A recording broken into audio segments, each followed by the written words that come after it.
hapus sorot. Kemudian jaraknya 60 cm 60 watt. Kemudian atur posisi ya, kalau yang baru tuh atur posisinya cuma 1 kali di belakang. Ya, kalau dulu 2 kali atur posisi. Ini namanya menghidu ya, sehingga ini terbuka. Coba kamu kalau begini sama begini, beda nggak kalau kita bernapas? Beda. Kemudian isap lendir dari mulut bayi, kemudian hidung. Ini kita kemarin tadi ibu sudah jelaskan bahwa ini sudah tidak dipakai ya. Disarankan memakai suction. Kalaupun toh sedikit, cukup dimiringkan saja, dibuang. Tapi kalau banyak, disarankan langsung pakai suction saja. Tapi kalau nanti kamu bekerja adanya ini, nggak apa-apa ya. Pertama, saya pakai ini dulu dong. Kamu kok diem aja sih? Kok diem aja? Berarti pas atur posisi udah dengan tali. Iya, sudah menerima bayi sudah begini. Ya, menerima bayi udah harus dengan sarung handscoon ya.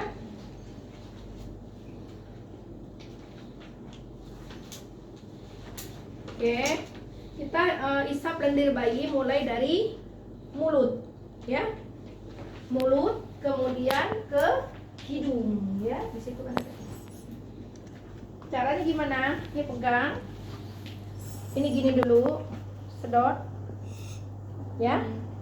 Jadi jangan di sini, sama aja kamu masukkan semuanya ke dalam, oke?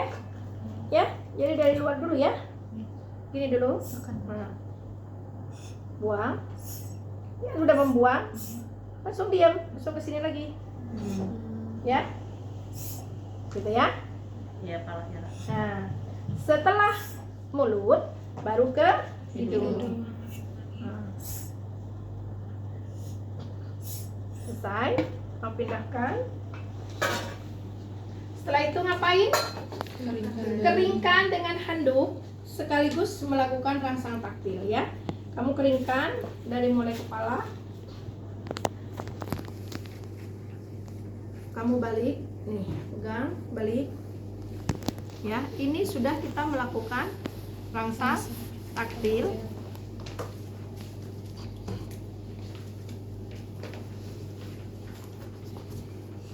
Kemudian ini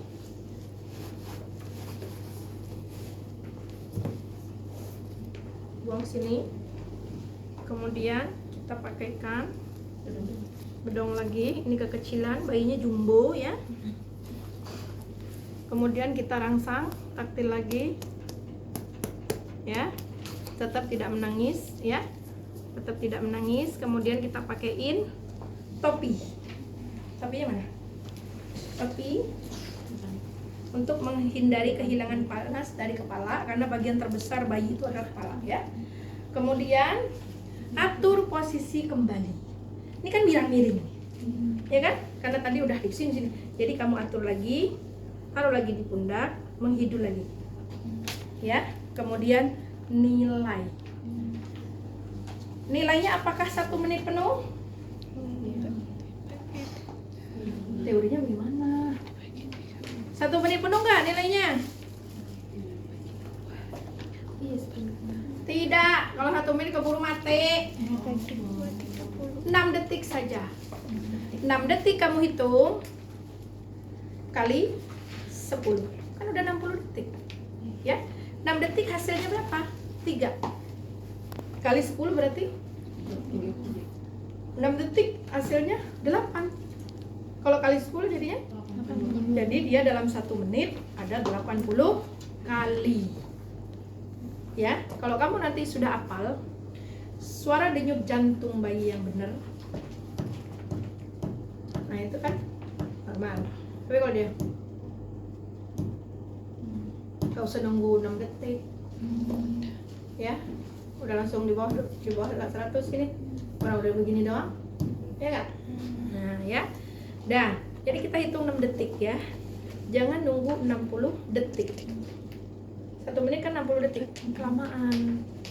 6 detik saja, hasilnya berapa dikali 10. Paham sampai sini? Oke, ternyata 80 kali. Ini lihat di sini. Nilai nafas dan frekuensi jantung. Jika frekuensi jantung lebih dari 100, langsung lakukan pasca resusitasi. Pasca resusitasi itu apa? Ada di belakang. Oke. Jika kurang dari 100, lanjutkan VTP. Pasang ini, kita lihat saturasinya berapa. Sebenarnya ini untuk dewasa ya saya. Iya. Untuk anak-anak tuh ada. Kamu pengen tahu? Buka Google. Ada, ya. Pasang di jempol tangan atau kaki. Ya, tapi kalau punya bayi itu bisa juga di kaki, bisa di sini. Yang diiksasi itu. Iya, yang diiksasi. Yang segini. Iya. Oke. Kemudian menguji ini telat. Kalau menguji sekarang, langsung kita sambungin oksigen. Oke, kita sambungin 2-4 liter. Kita buka 2 liter, jangan banyak-banyak untuk bayi mah ya. Kalau dewasa kan 4-6 liter ya. Oke. Kemudian lakukan ventilasi percobaan. Kalau yang baru tidak ada lagi ventilasi percobaan. Langsung saja dilakukan ventilasi, ya. Tapi berhubung kamu dikasihnya ini ya sudah. Ini dibuka dulu. Percobaan tuh buat apa sih? Itu untuk mengukur apakah sudah masuk atau belum gitu loh. Ya, udah bener apa enggak. 2 kali dengan tekanan sentimeter air. Ini kalau yang bagus ada di sini tekanannya. Ya. Jadi kamu harus segimana nih supaya 30 cm air, yang terbaru 35. Ya. Kalau segini, nah itu kan full. Apakah di sini 35, ini bisa 60 cm air karena kan terlalu kencang. Cukup gini ya. Ya. Nah, kemudian lakukan 2 kali percobaan. Ini huruf C, nih bentuknya seperti huruf C. Gini. Ya. Yang ini, yang 3 nih, mau pegang dagu. Ya. 1, masuk nggak? 2, tahu dari mana kamu masuk? Dadanya mengembang. Ya. Kalau dadanya mengembang, kamu lanjut VTP definitif. Sebanyak 20 dalam 30 detik. Sekarang bukan 20 lagi, tapi 40, 60 sampai 60 kali. Ya. 1 lepas, 2 lepas. Kenapa sih Bu pakai lepas? Coba kamu bayangin kalau gini. Jantung itu kan berirama. Ada diemnya kan? Nah, diemnya itu lepas itu tadi. Jantung tuh kan nggak gini. Kalau kamu gini kan, ya, dia kan pasti ini ada iramanya. Nah, kita mau bikin merangsang dia mengikuti irama itu. Ya, kan Ibu tadi dari awal bilang bahwa bayi asfiksia itu bukan oksigen yang dibutuhin, tapi apa? Ventilasi, tekanan di dadanya. Begitu udara masuk ke dada, dia mengalami tekanan, keluarlah itu cairan tadi yang di paru, diganti oksigen, napaslah dia. Paham ya? 1 lepas, 2 lepas, 3 lepas, 4 lepas sampai 20 kali dalam 30 detik. Itu fungsinya tadi harus ada detiknya. Oke?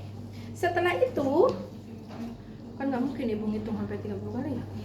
Masih 1 lepas udah 30 kali. Dicek. Ini jangan dibiarkan begini, karena ini tidak mengembang sendiri. Kalau kamu begini sama aja dibekap bayinya. Ya, taruh. Kemudian kita cek lagi. Berapa? Jika masih di bawah, ya, jika masih di bawah 100, lanjutkan VTP. Oke? Lanjut. 1 lepas, 2 lepas, 3 lepas, 4 lepas, 5 lepas, 30 lepas. Jika 2 kali di TPMB ya ini, Ibu ngomong TPMB. Jika 2 kali dilakukan VTP tidak berhasil, langsung siapkan rujukan. Ya. Buat apa rujukan? Karena di sini sudah tidak bisa. Siapkan rujukan di jalan sambil dilakukan VTP sampai di tempat rujukan. Paham? Paham nggak? Tapi di rumah sakit dilanjut lagi VTP terus sampai dia bernapas. Kalau ternyata setelah di PTP ternyata malah turun, apa yang turun? Denyut jantungnya jadi kurang dari 60, lakukan resusitasi kompresi dada. Ya, jadi yang tadi satu orang sini kompresi, kamu sini, posisi tangan ada di kamu rabat di prosesus sifoideus, ya, 3 jari di atasnya. Nah di sini kira-kira kamu begini Neng, masuk. Nah ini makanya tidak boleh apa? Tidak boleh kuku panjang, karena kan kalau gini nanti luka semua ya. Tidak boleh menggunakan tekanan di sini, cukup tekanan di sini saja. Bayangin aja lo, ini lo masih bayi, kamu udah sudah yang ada apa? Mati. Ay, jebol, bukannya sehat ya. Makanya sayang tunggu. Nah, jadi posisi begini. Jadi cuman 1, 2, 3. Tidak boleh juga kita begini. Tetap di sini. 1, 2, 3. 1, 2, 3. Nah, perbandingannya apa? 3 kali kompresi, 1 VTP. Jadi nanti kalau dihitung ini 30, ini 60. Oke? Ini 90 ya. Coba yuk. Kemana ini ya? Kompresi mulai. Ya. Ini. Sini saya perbaiki dulu. Sini. Coba kamu ini dulu, satu tekan. Nah, yang bergerak di mana? Di Ini jari, dong, kan? iya. Ini enggak kan? Beda kalau kamu begini. Nah, coba. Nah, mana yang bergerak? Sini. Kamu perhatikan. Dia tidak perlu tekanan dari sini. Cukup sini aja. Paham kan bedanya? Oke. Ya, mulai. Saya ngitung, Bu. Ya. 1, 2, 3, 1. 1, 2, 3, 2. 3, 4, 4. Ya. Jadi sampai ini 30, ini 90. Kenapa ini aja yang hitung? Gempor kalau dia 90. Kalau saya kan cuma 30. Iya. Ya, oke? Oh. Kalau masih belum, Bu, kompresi lagi. Kalau belum, Bu, kasih obat. Ya. Kalau belum juga. Ya, kan ada batas waktunya. Masuk ICU lah, ya. Ya, begitu ya. Jadi kalau belum juga, kan nanti di rumah sakit ada dokter anak. Kamu kan cuma sampai 2 kali VTP rujuk tadi. Ini saya bercerita kalau di rumah sakit. Jangan salah, nanti kalau di rumah kompresi terus. Sedangkan itu bukan kompetensi bidan. Ya, kalau di TPMB tadi 2 kali kok VTP tidak ada kemajuan, langsung siapkan rujukan sambil dilakukan VTP di tempat di jalan. Mau pakai angkot kayak, mau pakai mobil kayak, mau pakai ambulan kayak, terus saja kamu begitu. Sampai tempat rujukan. Tapi kalau di rumah sakit begitu tidak berhasil malah turun. Kalau tetap kurang dari 100 gimana, Bu? Ya udah lanjut VTP aja terus ya. Enggak apa-apa sampai dia normal. Tapi kalau di rumah kita rujuk. Kalau di rumah sakit sampai pemberian obat, karena kan ada dokter anak. Nah, kalau di sini siapa dokter anak kan ada. Oke? Setelah stabil ternyata udah gitu-gitu kan, nggak harus lagi, nggak harus begitu. Dia udah merintih, dia sudah itu sudah oke, ya. Kemudian kita bungkus, perawatan resusitasi, kita masukkan ke dalam inkubator, ya. Makanya kalau Bu Bidan harus punya inkubator, masukkan ke dalam inkubator, berikan oksigen aliran bebas yang 21%, kemudian ada jaga kehangatan dan ditunggu kalau 2 jam stabil. Boleh diberikan ke ibunya. Tapi kalau tidak stabil, tetap di situ. Atau bahkan rujuk. Ya, bisa jadi loh setelah tindakan resusitasi bagus tuh. 2 jam pertama dia ini lagi. Ya sudah, kita rujuk. Makanya ada dokter anak yang menyarankan kalaupun dia berhasil di TPMB, tetap harus dirujuk. khawatir parunya belum berkembang secara sempurna. Paham sampai sini? Ibu, Paham ya? berarti jadi kita prakteknya cuma sampai situ aja gitu ya, sampai yang Ngikutin dokter Tilikin aja. Ya, itu kan 2 kali di ujung karena settingannya di FMB. Tapi kalau di rumah sakit nanti soalnya tergantung soal ya. Kalau soalnya di rumah sakit ya kamu harus sampai kompresi dada. Oke? Sampai kompresi dada, tak mungkin sampai obat karena itu butuh endo, tracheostomi dan segala macam. Ya? Sudah? Ada yang mau ditanyakan untuk resisten? Tanjung Priok tuh dulu, Tanjung Priok itu apa ya? Di mana? Pokoknya di puskesmas saya pernah bu kayak dapet Asfeksia. bukan, dia dari kandungan tuh udah hipoksia gitu kan, terus asfeksia. Terus dia tuh kayak pakai ini bu ngitungnya, Si Pep. alat gitu bu, kita ngitung napas terus nanti kalau udah 60 detik atau berapa Ya, dia bunyi gitu. Itu kan timernya. Pakai timer ya, nggak harus pakai ini. Kalau di rumah sakit ruangan kan udah pakai timer dong ya. Jadi timer ya tit berapa tuh sampai dia bunyi Pokoknya tit. kita ngelakuin ini tuh dari jam 11 sampai jam 3 terus langsung rujuk gitu. Kelamaan. Iya bu, itu kata dokternya. Tapi itu udah stabil gitu bu. Oh, udah stabil. Tapi Ya, tetap kalau gitu. ada dokternya nggak apa-apa. Tapi kalau nggak ada dokter, jangan nunggu sampai 3 jam ya. Nanti karena dulu aku di puskesmas 3 jam baru dirujuk. Beda, di puskesmas itu kan udah, kalau kita kan tingkat primer, apalagi kalau puskesmas sudah ponek ya, berarti kan ada dokternya, itu berbeda lagi ya. Jadi kalau di tempat kita 2 kali tak bisa, udah rujuk saja, persiapkan rujuk. Bu, nanti ternyata di jalan dia berhasil gimana? Gak apa-apa, lanjut rujuk, gak usah dibawa pulang lagi. berarti rujukannya udah disiapin dari pas udah ketahuan nih kalau dia tuh asfeksia gitu. Bu, 2 kali belum selesai, langsung bilang, Pak, ini saya rujuk ya, soalnya sudah tidak bisa. Ya, nanti sambil kita jalan saya akan melakukan lagi, kita usaha lagi. Tapi sekarang saya mau rujuk. Kan tidak harus apa? Ya, ingat ya say, inform consent dalam keadaan darurat atau dalam keadaan biasa aja itu berbeda. Ya, Pak, ini kan bayinya belum sembuh, ya Pak ya.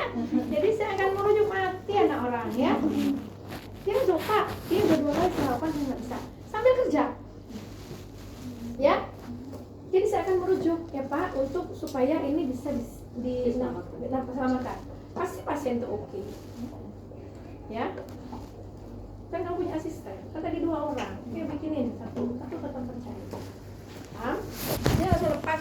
Pak ya Pak ya, ini mau dirujuk pasiennya. Saya sudah 2 kali nih, nggak bisa. Mati pasien kamu. Jadi yang satu nyiapin, satu tetap ngerjain. Ya, bawa ke angkot atau ke ambulan, tetap kerjain sampai dia ke rumah sakit. Paham nggak? Ibu, kalau misalkan pas udah 1 kali udah ada perkembangan, itu kan kata ibu tadi harus tetap dirujuk. Itu kita tetap rujuk juga. Iya, rujuk. Tapi harus distabilin lebih. Iya. Gini, dia itu kan kegagalan ventilasi tadi awalnya kan. Ini ada beberapa dokter anak ya kan. Dokter anak itu menyarankan walaupun sudah stabil, sebaiknya tetap dirujuk. Sebaiknya. Karena apa? Bisa jadi dia ada kegagalan lagi setelah operasi. Oke? Paham nggak? Sudah ada gambaran? Sudah. Nah ya. Apalagi? Kalau bedanya yang mekonium itu gimana? Kalau mekonium, begitu mekonium itu langsung disaksen di sini. Ya. Tapi ada yang dimasukin ke itu dulu. Infan mana bu kalau yang Iya, terus kemarin? baru disangsi. Ya memang harus. Nih kalau dia ketahuan mekonium, harusnya disedot dulu di sini, lakukan potong, masukin infant warmer, disedot lagi. Jadi jangan dulu ini tidak boleh dulu dirangsang taktil. Kenapa? Tak boleh. Takutnya mungkin Nah, begitu kamu rangsang taktil, dia nangis, kehiruplah itu mekonium. Yang ada RDS, aspirasi, mekoniumnya ada di paru. Makanya nggak boleh itu nangis dulu. Kalau mekonium itu kenapa ada meko atau tidak, gitu kan? Itu tujuannya. Ya, kalau mekonium pasti di situ sudah disaksen. Jadi di sini disaksen dulu. dulu, jangan langsung rangsang takdir. Nangislah dia. Begitu nangis kesedot semuanya tuh beko. Paham? Itu ya, kenapa tidak? Kenapa ditanya? Termasuk kenapa tadi cukup bulan, kenapa dia prematur, penanganannya. Oke? Oke. Saya mau ditanyakan? Udah Ibu. Udah jelas? Jelas. Apalagi yang belum jelas? Yang di situ udah jelas semua tuh. Sudah. Berarti nanti